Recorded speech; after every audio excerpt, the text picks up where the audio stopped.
Salam dan bahagia untuk Bapak Ibu guru hebat di seluruh Indonesia.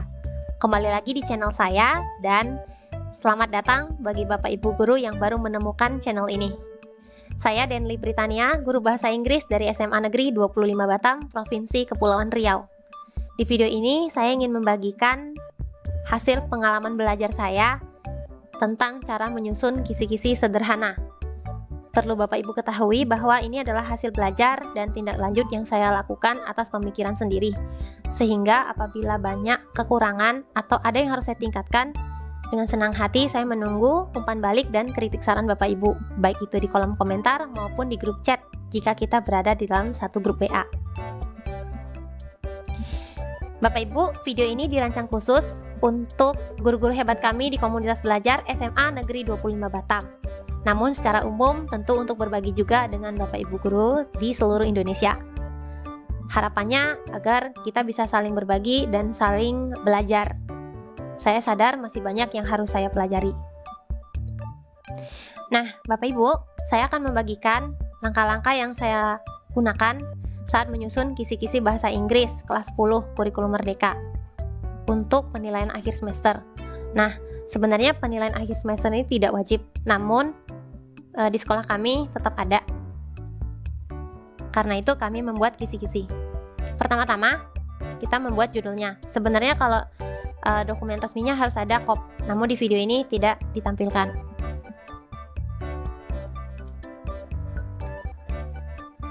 Nah, ini Bapak Ibu, kita buat dulu judulnya seperti yang biasa ya dilakukan. Kemudian kita masukkan identitas kisi-kisi. Nah, identitas kisi-kisinya tentu nama sekolah, mata pelajarannya, kurikulum yang digunakan, apakah sudah kurikulum merdeka atau masih K13. Lalu kelasnya kelas berapa. Selanjutnya jumlah soal, saya hanya gunakan 2 soal. Lalu ini yang menurut saya penting untuk dicantumkan, yaitu instrumen penilaiannya. Nah, untuk instrumen penilaian, saya menggunakan instrumen penilaian deskripsi kriteria. Di video ini tidak akan dijelaskan secara spesifik. Materi ini dapat Bapak Ibu pelajari di platform Merdeka Mengajar di bagian pelatihan mandiri, topiknya kriteria ketercapaian tujuan pembelajaran. Di sana akan dijelaskan secara spesifik ya Bapak Ibu. Ada banyak, ada rubrik, ada kriteria seperti ini, deskripsi kriteria, dan juga ada yang interval atau scoring ya.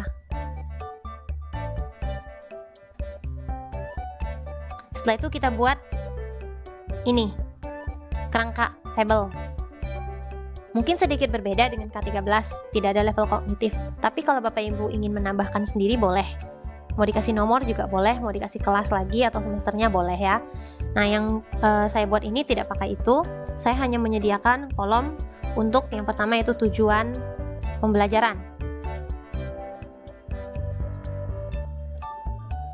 Nah, kita masukkan tujuan pembelajarannya.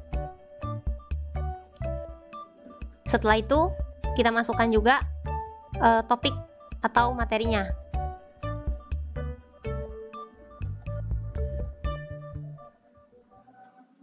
Tujuan pembelajaran bisa Bapak Ibu dapatkan di ATP Bapak Ibu yang sudah disusun. Bisa juga lihat dari CP atau analisis CP. Tapi memang lebih baik lihat di ATP karena lebih spesifik dan sudah runut ya. Lalu untuk topik, sebenarnya ini tidak wajib, tapi saya membuat dengan topik karena pendekatan yang saya gunakan untuk pembelajaran saya adalah pendekatan berbasis topik ke anak-anak. Ini untuk memudahkan ketika kisi-kisi ini diberikan ke anak, anak tahu di mana mencari materi yang akan dijadikan bahan belajar sebelum menghadapi penilaian akhir semester nanti. Selanjutnya kita masukkan indikator. Nah, indikator soalnya itu yang paling penting itu ada stimulusnya, ya stimulusnya. Contoh saya yang pertama itu disajikan teks perkenalan diri sederhana. Nah, stimulusnya itu teks perkenalan diri sederhana. Tapi lihat tujuannya untuk merespon dan menyusun teks paparan jati dirinya sendiri. Berarti di sini anak itu akan menulis paparan jati diri atau paparan tentang dirinya sendiri pakai kata-kata sendiri. Tapi sebelum dia melakukan itu, dia akan diberikan stimulus contohnya, sehingga anak memiliki kesempatan untuk bernalar melihat contoh, lalu mereka bisa merespon. Ya Bapak Ibu, jadi tidak seperti kita mengatakan, buatlah teks perkenalan diri hanya seperti itu. Nanti anak yang tidak punya clue bingung. Jadi kita memberikan stimulus. Sama seperti yang kedua, di sana kan disediakan teks ulasan tempat. Karena nanti mereka akan diminta untuk menuliskan deskripsi tempat yang disukai atau tempat wisata. Lalu di situ juga ada opininya. Selanjutnya ada produk akhir. Ini adalah produk akhir yang diharapkan. Jadi produk akhir yang pertama itu adalah teks perkenalan diri, yang kedua itu teks deskripsi dan opini. Kita masukkan nomor soal 1 dan 2 ya Bapak Ibu. Dan terakhir itu bentuk soalnya. Bentuk soalnya itu saya esai. Jadi kenapa dari tadi tujuannya itu menyusun ya, itu karena esai. Jadi nanti produk akhir yang saya dapat itu adalah hasil esai, teks perkenalan diri, dan teks deskripsi opini dari anak-anak. Secara keseluruhan kita bisa menyimpulkan bahwa kisi-kisi ini merupakan kisi-kisi untuk teks tertulis. Secara keseluruhan kita dapat menyimpulkan bahwa kisi-kisi ini dirancang untuk tes tertulis. Namun jika Bapak Ibu ingin memodifikasi menjadi tes performa ataupun tes lainnya, bisa ya dimodifikasi saja.